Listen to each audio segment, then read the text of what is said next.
بسم اللہ الرحمن الرحیم۔ مجھے آج یہ بتاتے ہوئے بہت خوشی ہو رہی ہے کہ ہماری ملت کے ایک نوجوان انجینئر سید فیضان اور ان کی ٹیم نے ایک بہت ہی مفید کام شروع کیا ہے، اور اس سے آپ اندازہ کر سکتے ہیں کہ سرحدوں کو پار کر کے بھی اس کوشش کی آواز سنی گئی ہے، ریسپانس ملا ہے اور لوگوں نے فائدہ اٹھایا ہے۔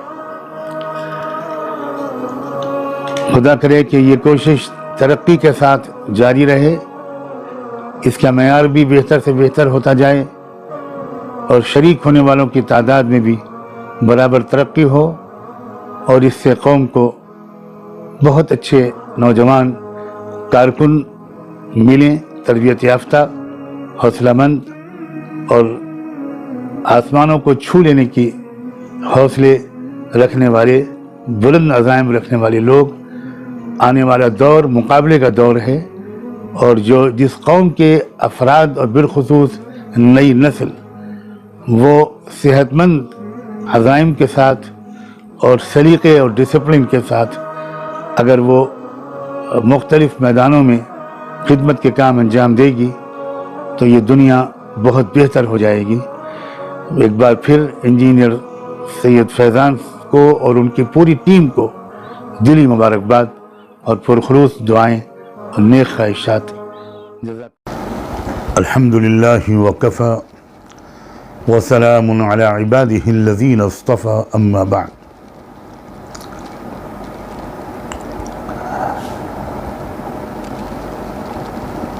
آج کی مجلس میں خاص طور پر میرا روح سخن ان بھائیوں اور بہنوں کی طرف ہے، ان عزیزوں کی طرف سے، محترم لوگوں کی طرف ہے جو مختلف پروفیشنز سے جڑے ہوئے لوگ ہیں۔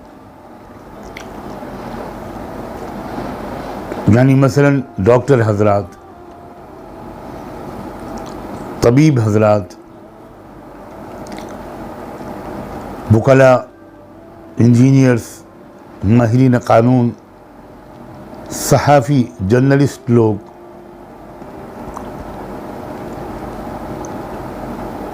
یا کسی بھی طرح کے پیشے سے، پروفیشن سے جڑے ہوئے جو ہمارے نوجوان لوگ ہیں، مرد ہوں یا خواتین، کچھ بات آج میں ان سے کرنا چاہتا ہوں۔ دیکھیے، آپ جس پروفیشن میں لگے ہوئے ہیں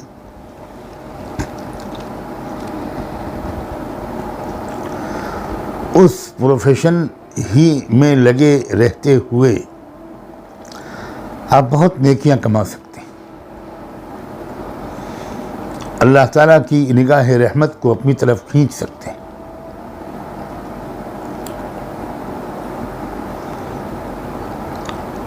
آپ کی نیت درست ہو اور اس پروفیشن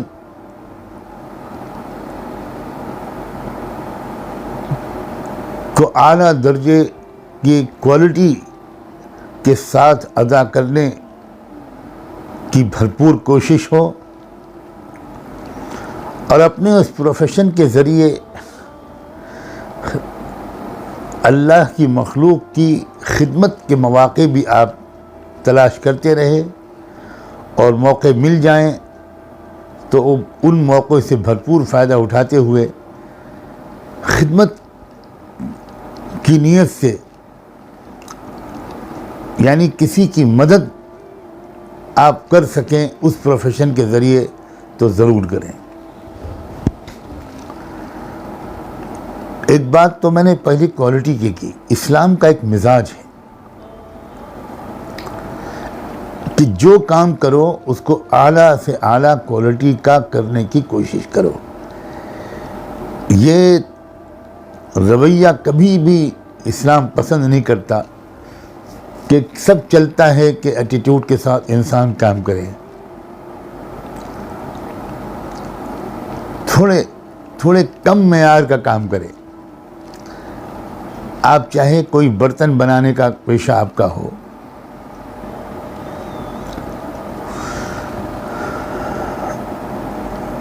کسی بھی چیز کی صنعت کا, بچوں کے کھلونوں کا, یا ایک کارپینٹر ہیں آپ, ایک بڑھئی ہیں, تو دروازہ بنانا, فرنیچر بنانا, اسلام یہ چاہتا ہے کہ آپ ہر کام کو ذرا خوبصورتی اور سلیقے کے ساتھ جی لگا کر اعلیٰ معیار کا کام کریں.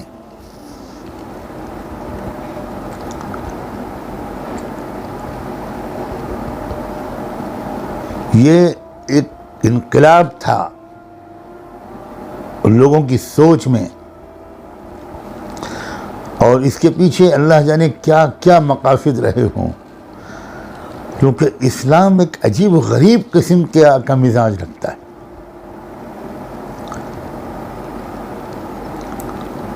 اس میں سلیقہ,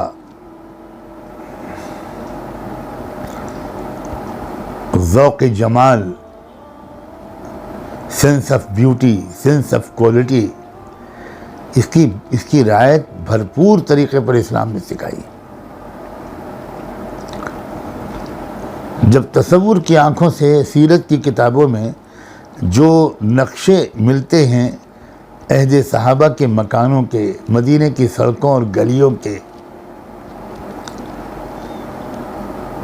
تو انسان اپنے تصور کی آنکھوں سے دیکھ سکتا ہے کہ مٹی کے مکانات ہیں, کچے مکانات ہیں, پتھروں کو ڈھال کر دیوار کھڑی کر دی گئی ہے, اور کھجور کی چھالوں کی چھت ڈال دی گئی ہے, لیکن اس میں نفاست کا بہت خیال کیا گیا, دیکھنے میں آنکھوں کو اچھی لگے. یہ الٹا سیدھا انداز, میلا کچیلا انداز, رہن سہن کا, لباس کا,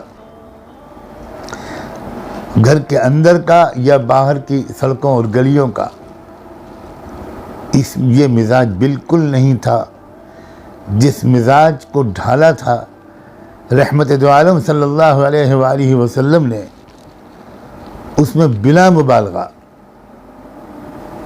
اس مزاج میں جہاں کفایت شعاری کا بھی ایک حصہ تھا, سادگی کا بھی ایک حصہ تھا, وہیں سادگی اور کفایت شعاری کے ساتھ سلیقے کا بھی ایک حصہ تھا.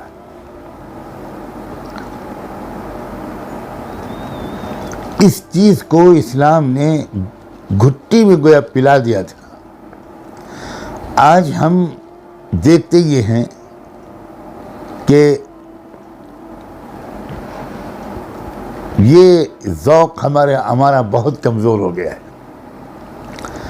آپ کسی مسجد میں جائیے تو آپ دیکھیں گے کہ جس الماری میں قرآن رکھے ہوئے ہیں وہ الماری میلی کچیلی پڑی ہے, گرد آلود ہے, اس کو صفائی جھاڑ پوچھے کا کوئی انتظام ہی نہیں ہوتا. قرآن بھی جس طرح رکھے ہوتے ہیں اس میں لاپرواہی, بدسلیقگی, بے توجہی, اور میں اگر لفظ استعمال کروں تو پھوڑ پن صاف نظر آتا ہے. جہاں اسلامی مزاج کے مطابق مسجد کے ذمہ داران اپنی مسجد کو مینٹین رکھتے ہیں, وہاں صورتحال یہ ہوتی ہے کہ بہت صاف ستھری الماری میں ہر قرآن مجید جزدان سے لپٹا ہوا بڑے ادب و احترام اور طریقے کے ساتھ رکھا جاتا ہے, اور روزانہ اس کی صفائی ہوتی ہے.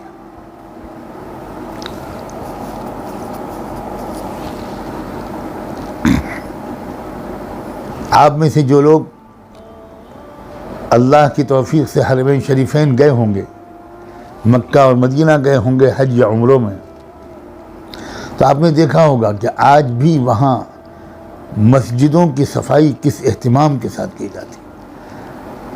مسجد نبوی اور حرم مکی ان دونوں کی صفائی کے انداز کو آپ نے دیکھا ہوگا.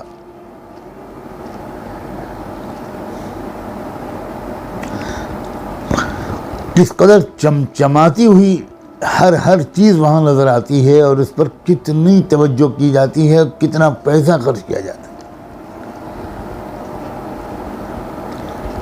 یہ کوئی موجودہ حکومت کا عیاشی یا خدا نخواستہ فضول خرچی نہیں ہے، بلکہ ہر دور میں حرم مکی اور مسجد نبوی کی صفائی کا ایسے ہی اہتمام رہا ہے. اور یہ صرف مسجدوں تک نہیں، یہ ہر شخص کا یہ مزاج بن گیا تھا. اور اسی طرح جو بھی چیز بناتا تھا مسلمان یا جس کام میں لگتا تھا اس میں اعلیٰ معیار تک اس کو پہنچا دیتا تھا. اور پوری دنیا میں جو مسلمانوں کا معیار زندگی بن گیا تھا، معیار زندگی فضول خرچی کی وجہ سے نہیں، فضول خرچی والا معیار زندگی کا میں ذکر نہیں کر رہا ہوں، سلیقہ اور حسن انتظام اور کوالٹی کنٹرول کا جو مزاج تھا، جو یہ آج ہم کو ایسا لگتا ہے کہ یہ باتیں دین سے کوئی تعلق نہیں رکھتی. بہت سے آپ میں سے لوگ شاید ان باتوں کو سن کر آپ کو تعجب ہوتا ہو، اور میں ان باتوں کو زیادہ آپ کے سامنے رکھنے کی کوشش کرتا ہوں جن کا تذکرہ کم آتا ہے.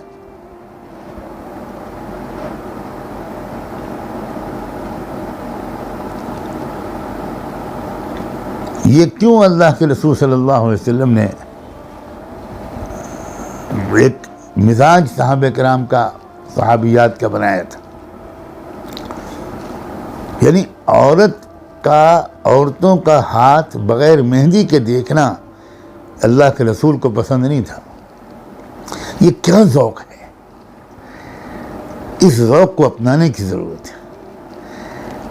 یہ دیکھا جانا کہ اگر دین زندگی میں آ گیا تو عورت اپنے لباس اور اپنے اس کی آرائش اور زیبائی سے بالکل بے نیاز ہو گئی کہ یہ سب بیکار کی بات ہے، دنیا داری ہے. مرد اگر دین کی طرف چلا گیا تو اس کو بالکل اپنے لباس، اپنے حلیے یا اور کسی چیز کے بارے میں کوئی فکر ہی نہیں رہتی. یہ دینداری نہیں ہے. یہی تو خوبصورتی ہے اسلام کی کہ متضاد قسم کے پہلوؤں پر بیک وقت نظر اور اس کے نتیجے میں ایک بہت ہی معتدل اپروچ، درمیانی بالکل.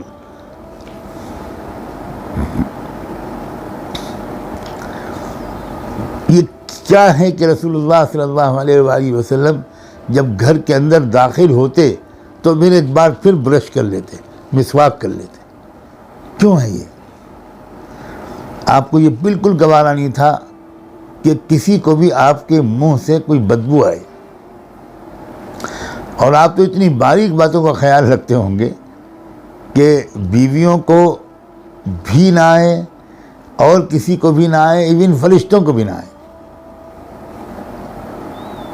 عطر کا استعمال، خوشبو کا استعمال کس قدر آپ اہتمام سے کرتے تھے، کیوں کرتے تھے؟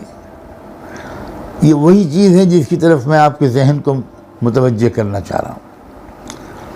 اور اس سب کے باوجود آپ کے دل کے اندر ہر وقت اللہ کی یاد، آخرت کی فکر، ہر کام کو رضا الہی کے ساتھ کی نیت سے کرنے کا ایک معمول، ایک ذوق.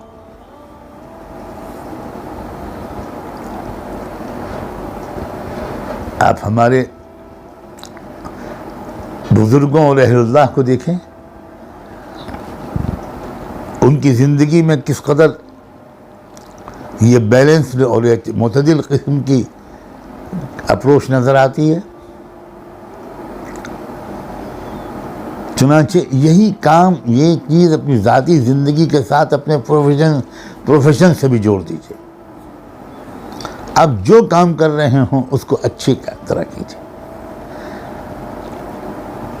پوری محنت صرف کیجیے.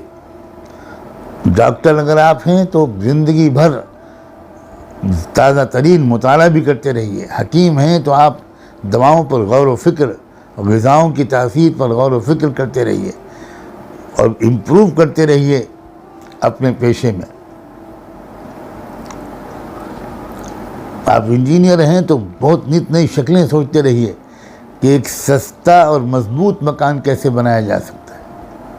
افورڈیبل جو آج کل لفظ بولا جاتا ہے.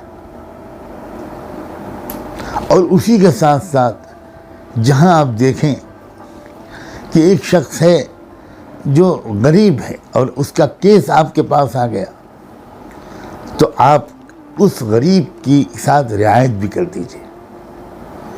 خدمت کا کچھ جذبہ اندر چپ کے چھپا کے رکھیے کہ موقع ملے گا تو میں صرف خدمت کی نیت سے اس شخص کا کیس لڑوں گا.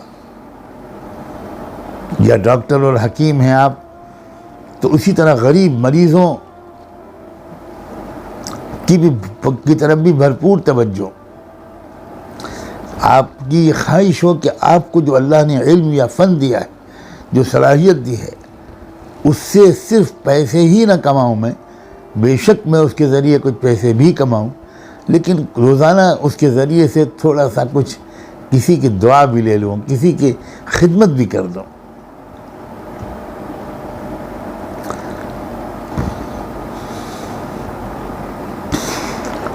سو فیصد مادی سوچ یہ اچھے انسان کو ڈیولپ نہیں کر سکتی. اچھا انسان تیار نہیں ہوگا اس سوچ سے. جو انسان اس مادی سوچ سے تیار ہوگا وہ خود غرض ہوگا, وہ سیلفش ہوگا. اس کے اندر ہمدردی اور رحم دلی کا مادہ کم ہوتا چلا جائے گا, بلکہ اس کے بالکل برعکس ایکسپلائٹیشن کا مزاج, استحصال کا مزاج, کسی کی ضرورت سے فائدہ اٹھانے کا مزاج, یہ بنتا چلا جائے. ایسا انسان پسند نہیں کیا جاتا, ایسا انسان محبت نہیں کھینچ پاتا. دو طرفہ خود غرضیوں کا معاملہ چلتا رہتا ہے. جس طرح یہ شخص اپنے اغراض و مقاصد کے لیے دوسروں سے تعلق رکھتا ہے, اس کو اپنی جیب بھرنا مخصوص ہوتا ہے. کسی کو تکلیف ہو اس سے اس کے کوئی فرق نہیں پڑتا. اسی طرح اس سے ملنے جلنے والے لوگ بھی پھر اس کے ساتھ ایسے ہی برتاؤ کرتے. ہم نے تو واقعی دیکھا ہے کہ جو انسان خیر خواہ اور ہمدرد ہوتا ہے اس کے ساتھ تعلق رکھنے والے بھی خیر خواہی اور ہمدردی کا برتاؤ کرنے لگتے ہیں. عجیب یہ اصول ہے ٹٹ فار ٹیٹ کا,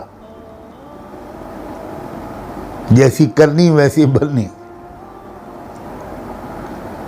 یہ چیز اپنے جو پروفیشن سے جڑے ہوئے لوگ ہیں وہ اپنے پروفیشن کے معیار کو بھی, اپنے پروڈکٹس کے, اپنی مینوفیکچر چیزوں کے معیار کو بھی بہتر سے بہتر بنائیں.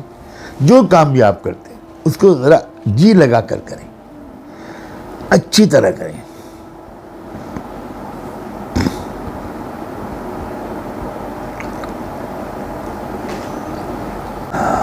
اور اس کے ذریعے سے کسی کے کام بھی آ جائیں. آپ پینٹنگ کرتے ہیں, آپ عمارت بناتے ہیں, آپ مستری ہیں, تو ایک وفا کا جذبہ, آپ جس کا کام کر رہے ہیں اس کی آپ دل سے بھلا چاہیں, خیر خواہ ہوں. پتہ نہیں میں اپنی بات پوری کہہ پا رہا ہوں کہ نہیں. کثرت سے دیکھا جاتا ہے کہ ہمارا ایک کلچر ہو گیا ہے اور ہم جن قوموں کے بیچ میں رہتے ہیں ان کے بخل, ان کی خود غرضی اور ان کے پست قسم کے جو اخلاقی معیار ہے اس کا بھی بہت اثر ہم نے قبول کر لیا ہے. چاہے وہ کسٹمر ہو, کنزیومر ہو, گاہک ہو, اور یا دکان والا ہو, کارخانے والا ہو, یعنی دونوں ایک دوسرے کی خیر خواہی چاہنے لگیں. اس سے بہت ہی معاشرے کا مزاج دوسرا ہو جاتا ہے۔ آج جو معاشرے کا مزاج ہے وہ واقعی انسانیت دور دور اکثر لوگوں میں نظر ہی نہیں آتی۔ ایک بے رحمی، ایک خود غرضی، مطلب پرستی، بے رحم اور ظالم قسم کی اپروچ ہر طرف نظر آتی ہے۔ ایک مزاج بن گیا ہے اس بات کا۔ وہ اس مزاج کو ایک ایک کر کے اپنے اندر سے ہم نکالیں، ہم خود طے کریں کہ دنیا کچھ بھی کرے، میری اپنی جو اپروچ ہے وہ بالکل اصولوں پر مبنی ہے۔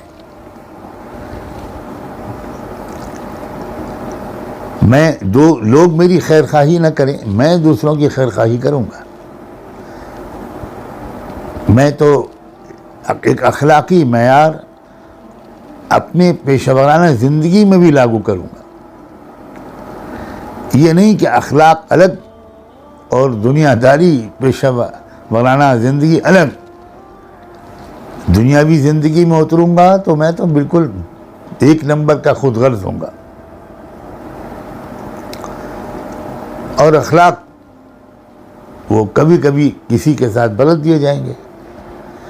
یہ زندگی کا دوغلاپن نہیں جا سکتا،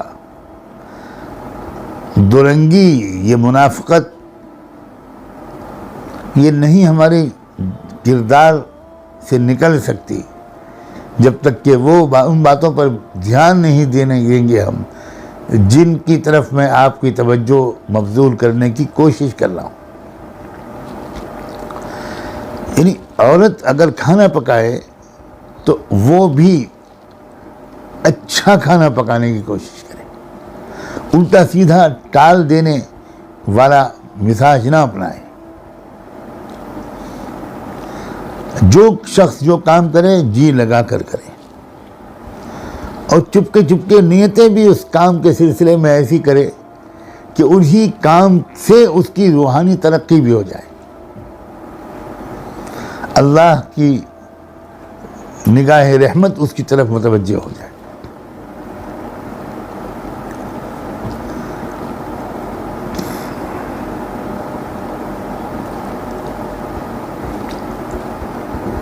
ذکر آ گیا ہے تو میں عرض کروں کہ بعض پیشے تو بہت زیادہ اس بات کی ضرورت محسوس کرا رہے ہیں کہ اس پیشے میں لگے ہوئے لوگ خاص طور پر جو فیشن ہے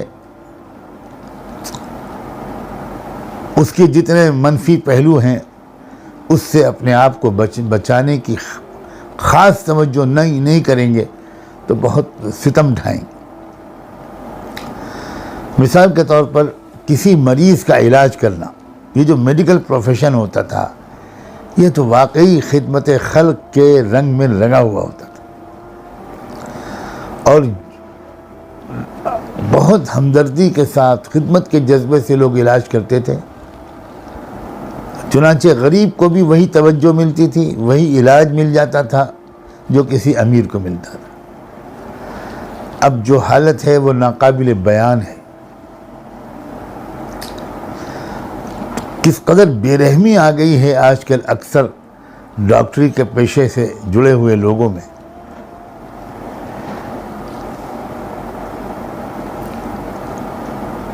ڈاکٹر آپ کی جانچ لکھتا ہے، یہ جانچ کرا لائیے، تو کہیں نہ کہیں اس اکثر ڈاکٹروں کے ذہن میں یہ ہوتا ہے کہ ان جانچوں کا ہر جانچ کے رپورٹ پر اتنے % کمیشن مجھے بھی ملے گا۔ چنانچہ کثرت سے وہ جانچیں لکھتے ہیں ڈاکٹر جن کی واقعتاً اس مریض کو ضرورت نہیں، اور جانچ کی فیس اتنی مہنگی ہو گئی ہے اس لیے بھی کہ اس میں جو اخراجات ہیں ان کے علاوہ جانچ والی لیب کے تمام اخراجات، کام کرنے والوں کی تنخواہیں، اس جگہ کا کرایہ، بجلی کا بل وغیرہ وغیرہ کے علاوہ اس میں جانچ لکھنے والے ڈاکٹر کا جو حق ہے وہ بھی تو شامل ہے۔ اسی لیے ہر جانچ اتنی مہنگی ہوتی چلی جا رہی ہے کہ غریبوں کے تو بس کی بات ہی نہیں کہ وہ جانچ کرائی جائے.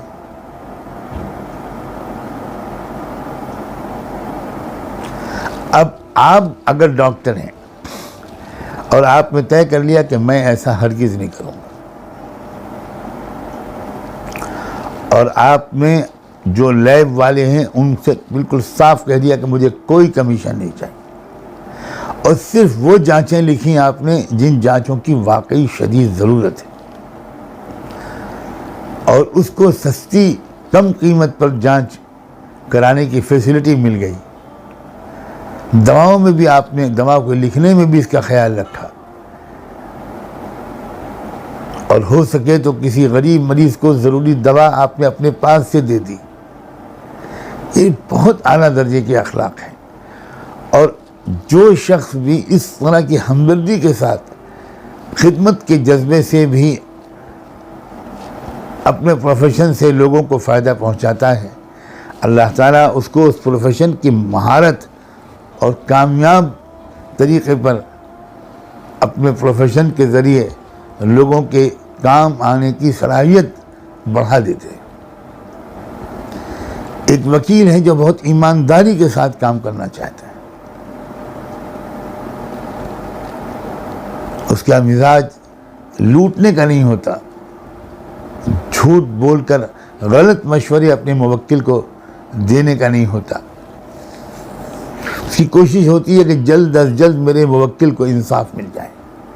یہ نہیں کہ تاریخ و تاریخ لیتا رہے اور اپنی فیس بناتا رہے. میں کن تفصیلات میں جاؤں کہ آپ کی سمجھ میں پوری بات آ جائے کہ میں کیا کہنا چاہ رہا ہوں. کیا آپ ایسا نہیں کر سکتے کہ ذرا اپنی سطح کو بلند کریں؟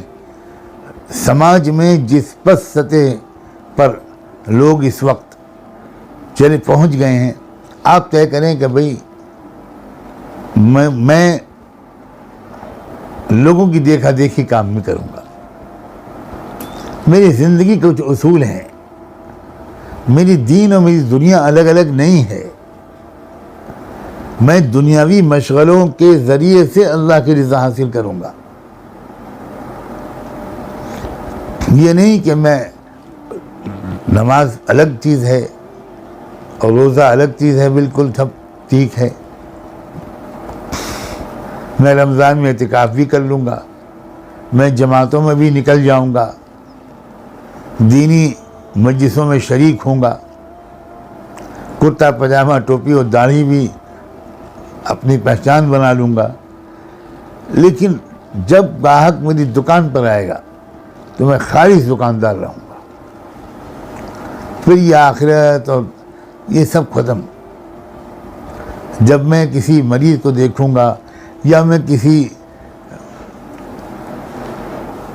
موکل کو مشورے دوں گا تو اس وقت میں آخرت اور قبر، اللہ، رسول، یہ سب چیزیں مجھے نہیں سوچنی.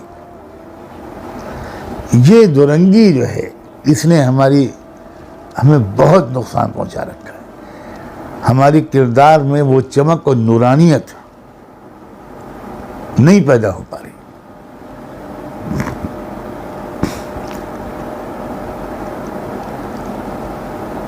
آج کی اس مجلس میں اس پہلو کی طرف میں نے آپ کی توجہ جو دلائی ہے، اس کو بہت انلارج کریں آپ، اور ہر کام کی طرف اس کو لے کر جائیں. آپ شاید عجیب سا محسوس کریں اور میرے اصل منشا کو سمجھنے میں آپ کو دقت ہو. اگر آپ چائے بنا رہی ہیں یا بنا رہے ہیں، اگر آپ کھانا پکا رہے ہیں یا پکا رہی ہیں، آپ کپڑے دھو رہے ہیں، آپ پریس کر رہے ہیں، آپ کسی کے ہاں ملازم ہیں، تو اس وقت آپ جہاں کام کر رہے ہیں اس شخص کی خیر خواہی جی لگا کر کام کریں کہ میں ان کے گھر کی صفائی کرتی ہوں تو خوب جی لگا کر کرو کہ مجھے حلال آمدنی ہو، میں حق اپنی محنت کی کمائی کھاؤں، اس میں کمی نہ کروں. اس خالی آپ کے کا یہ جو گیسچر ہے، یہ جو آپ کا رویہ ہے، یہ اللہ کو بہت پسند ہے کہ میرا بندہ وفادار ہے، میری بندی وفادار ہے، خیر خواہ ہے، بے رحم، خود غرض، مطلب پرست، اس طرح کا کردار نہیں ہے میرے بندے اور بندی کا۔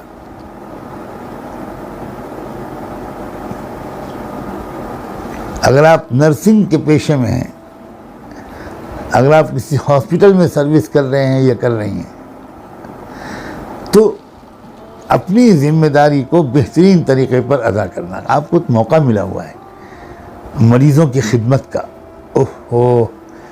کسی پریشان حال شخص کی ہمدردی کر دینا، اس کے کچھ کام آ جانا، یہ اللہ کو بہت پسند ہے، بہت زیادہ پسند ہے۔ شاید جتنی ترقی آپ کی نفلی نمازوں سے ہو، اس سے زیادہ ترقی آپ کے نیک سلوک اور ہمدردانہ رویے سے ہو جائے۔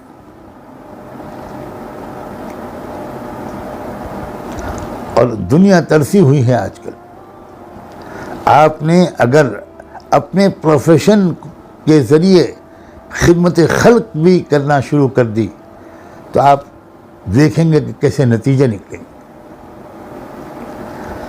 کتنے لوگ دین حق قبول کرنے والے بن گئے، اسلام قبول کرنے والے بن گئے، ایک ٹیکسی ڈرائیور کے اخلاق اور ایمانداری کی وجہ سے۔ ایسے بھی لوگوں کو سے سابقہ پڑا، ملاقات کا شرف حاصل ہوا کہ جنہوں نے طے کر لیا کہ ہفتے میں ایک دن اپنی ٹیکسی جو چلاؤں گا اتنے بجے سے اتنے بجے تک، تو اس میں اللہ کے بندوں کو ان کی منزل تک پہنچاؤں گا اور کوئی کرایہ نہیں لوں گا، ڈیزل پٹرول کا خرچہ لے لوں گا، لیکن جو مجھے لینا چاہیے لے سکتا ہوں، اور عام طور پر ہفتے کے دنوں میں لیتا ہوں، اس ایک دن میں اس میں 12 گھنٹے نہیں لوں گا۔ تو یہ اس کی واقعات میرے علم میں آئے۔ ریلوے اسٹیشن پر ٹیکسی کھڑی ہے، ایک مسافر، ایک کپل آتا ہے، ایک فیملی آتی ہے، اور وہ لوگ ٹیکسی میں بیٹھ جاتے ہیں، طے کرتے ہیں یا میٹر کے حساب سے، لیکن میٹر جتنا بتا رہا ہے وہ اتنی رقم نہیں لیتی۔ میٹر بتا رہا ہے 120، اور وہ ٹیکسی ڈرائیور کہتا ہے کہ نہیں صاحب آپ آج 40 روپے دے دیجیے۔ تو وہ کہتا ہے کہ یہ 120 آپ کا میٹر بتا رہا ہے، میٹر سے زیادہ لوگ چارج کرتے ہیں، آپ کیا کہہ رہے ہو؟ کہ جی انہیں ایسا ہے کہ ہفتے میں ایک دن میں سیوا کرتا ہوں، میں خدمت کرتا ہوں، جو بھی اللہ کا بندہ میری گاڑی میں آ کے بیٹھ جائے گا میں اس کی خدمت کروں گا، صرف ڈیزل پیٹرول کے پیسے آپ کے اتنے ہوں وہ دے دیجیے، اور باقی نہیں، آج میں اللہ سے لوں گا جو مجھے لینا ہے۔ تو واقعات پیش آئے کہ ان کا بھائی آپ کیا کہہ رہے ہو؟ نہیں بھائی میرا ہر ہفتے میں ایسا کرتا ہوں۔ اب اچھا بھائی ذرا سا اس وقت تو تم سے بات نہیں کر پاؤں گا، ذرا نمبر دے دو اپنا، کوئی ایسا میں پھر آپ سے بات کروں۔ اب وہ مسافر کپل سوچتا ہے، رات آپس میں باتیں کرتے ہیں میاں بیوی کہ بھئی یہ کیسے لوگ ہیں، یہ میاں صاحب، یہ ملا جی، یہ کتنے عجیب قسم کے لوگ ہیں، ان سے بات کریں ذرا، یہ کوئی فراڈ تو نہیں ہے یا کیا چکر ہے بھائی، یہ کون لوگ ہیں؟ ایسے واقعات ہوئے کہ اس حساس قسم کے لوگوں نے ان سے رابطہ قائم کیا فون پر کہ بھائی صاحب ہم آپ سے آپ کے گھر پہ آ کے ملنا چاہتے ہیں، آئیے، بہت اچھا، اتنے بجے آ جائیے۔ اب وہ پہنچ گئے ڈھونڈتے ہوئے، وہاں پہنچے اور دیکھا انہوں نے کہ ایک چھوٹا سا گھر ہے مگر صاف ستھرا، اور جا نماز بچھی ہوئی، نماز کی چوکی لگی ہوئی، اور بہت عجیب روحانیت ان کو لگی۔ بیٹھے، وہ بہت اخلاق سے پیش آیا، بیوی ان کی ملی، چائے پیش کی، ناشتہ کرایا۔ تو ان کا صاحب ہم آپ سے پوچھنے آئے ہیں کہ یہ آپ کب سے کر رہے ہیں، اتنے سال سے کر رہے ہیں، کیوں کر رہے ہیں؟ کیا بتائیں بھائی صاحب، میں تو زندگی میری اچھی نہیں تھی، میں بھی آپ لوگوں کی طرح رہتا تھا، پھر اللہ کا شکر ہوا کہ اللہ تعالیٰ نے مجھے تھوڑی سمجھداری دی، کچھ لوگوں نے مجھ سے میری زندگی کو بدلنے کی کوشش کی، مجھے مسجد لے گئے، وہاں مجھے کچھ اچھی باتیں بتائیں، میرا بہت اچھا جی لگا اس میں، تو میں 3 دن کے لیے ان کے ساتھ اپنے اصلاح کے لیے چلا گیا، اور وہاں بہت مجھے سکون ملا، اور دھیرے دھیرے میں نے اپنی زندگی کے پورے رخ کو بدل لیا۔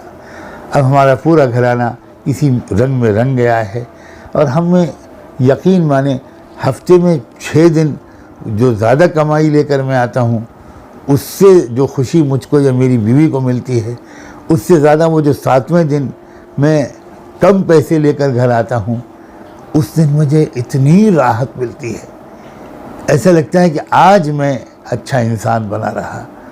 تو ایک دوسرے کی خدمت کرنے سے بہت دل کو سکون ملتا ہے۔ میری بیماریاں کم ہو گئیں، دوا علاج پر پیسے کا خرچ کم ہو گیا، مجھے نیند اچھی آنے لگی، 1 ہفتے کے اندر اس نیکی کی وجہ سے۔ اب ان دونوں انہیں اور سوال جواب کیے، ان کا بھائی ایسا ہے، دیکھو آپ کسی طرح ہم کو بھی ایسا ہی انسان بنا دو۔ ان کا ہمارے محلے میں ایک صاحب ہیں، بڑے نیک ہیں، اچھی اچھی باتیں بتاتے ہیں، اور بہت بزرگ ہستی ہے، میں آپ کو ان سے ملا سکتا ہوں؟ ہاں ضرور ملائے، ابھی چلتے ہیں، ابھی چلیں گے، یا پھر آپ فلاں وقت آ جائیے۔ اب ان سے ملایا، وہ ایک عالم دین، ایک داعی، ایک اللہ کا اچھا بندہ۔ اس نے سمجھانا شروع کیا کہ میرے بھائی، آپ نے کبھی غور کیا اس بات پر کہ آخر ہم لوگ پیدا کیوں کیے گئے ہیں؟ کہ کسی نے ہم کو پیدا کیا یا خود بخود ہو گئے؟ ان کا نصاب خود بخود تو دنیا میں کوئی کام نہیں ہو سکتا، چھوٹا سا کام نہیں ہو سکتا، تو ہم ایک انسان کیسے وجود میں آ سکتا ہے؟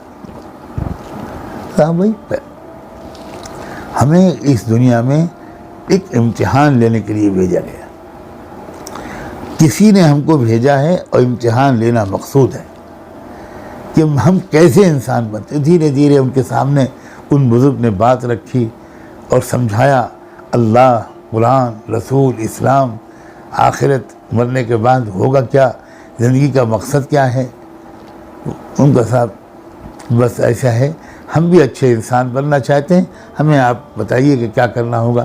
ان کا بھائی سب سے پہلے تو آپ کو کلمہ پڑھنا ہوگا، اللہ سے ایک وعدہ کرنا ہوگا کہ آج سے اللہ ہم آپ کی بندگی کریں گے، آپ کو تلاش کریں گے، آپ کو پہچاننے کی کوشش کریں گے، وغیرہ وغیرہ سمجھایا، کلمہ پڑھ لیا، دین، زندگی بدل گئی، اسلام زندگی میں آ گیا۔ وہ اسلام میں داخل ہوئے، اور دھیرے دھیرے پھر اسلام ان کے اندر داخل ہو گیا، 1 سے 2، 2 سے 4، 4 سے 8، چراغ سے چراغ، دیے سے دیا جلتا چلا گیا۔ تو بہت دور تک اثرات پڑتے ہیں جب کوئی شخص اپنے پیشے میں، پیشہ ورانہ زندگی میں، اپنے پیشے میں لگے ہوئے ایک الگ کردار پیش کرتا ہے، ایک الگ نیت، ایک الگ معیار، اسٹینڈرڈ خدمت کا۔ یہ چیز اپنے پروفیشنز کے اندر لائیے، آپ اپنے پروفیشنز کے ذریعے ولایت کے مقام تک پہنچ سکتے ہیں، اللہ تعالیٰ کے بہت قریب ہو سکتے ہیں، اعلیٰ درجے کے مومن بن سکتے ہیں اپنے پروفیشن کے ذریعے۔ یہ ہے میری آج کی معروضات کا مقصد۔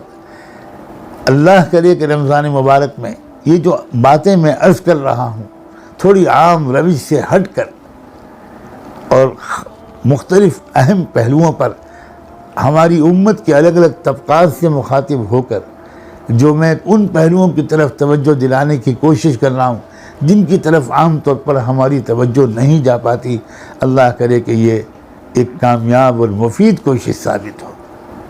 مردوں اور عورتوں کے اندر جو بھی اس گفتگو کو سنیں، وہ اس کی روح کو سمجھتے ہوئے اس پر عمل شروع کریں، بہت بڑی تبدیلی ہمارے اندر آ جائے گی، اور وہ تبدیلی ایک سے شروع ہوگی اور آگے پھر پھیلے گی۔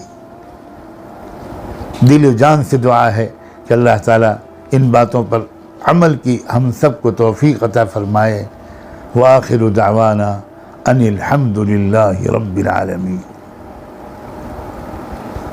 بس اپنی انفرادی دعا کر لیں، اور سونے سے پہلے 1-2 رکعت نماز پڑھ کے اپنے انفرادی طور پر ان باتوں پر عمل کی اللہ سے توفیق مانگ لے۔ سبحان اللہ و بحمدہ سبحانک اللہم و بحمدک نشہد ان لا الہ الا انت نستغفرک و نتوب الیک۔ سبسکرائب کیجئے اس چینل کو اور بیل آئیکن کے بٹن کو دبائیے لیٹسٹ ویڈیو سب سے پہلے دیکھنے کے لیے۔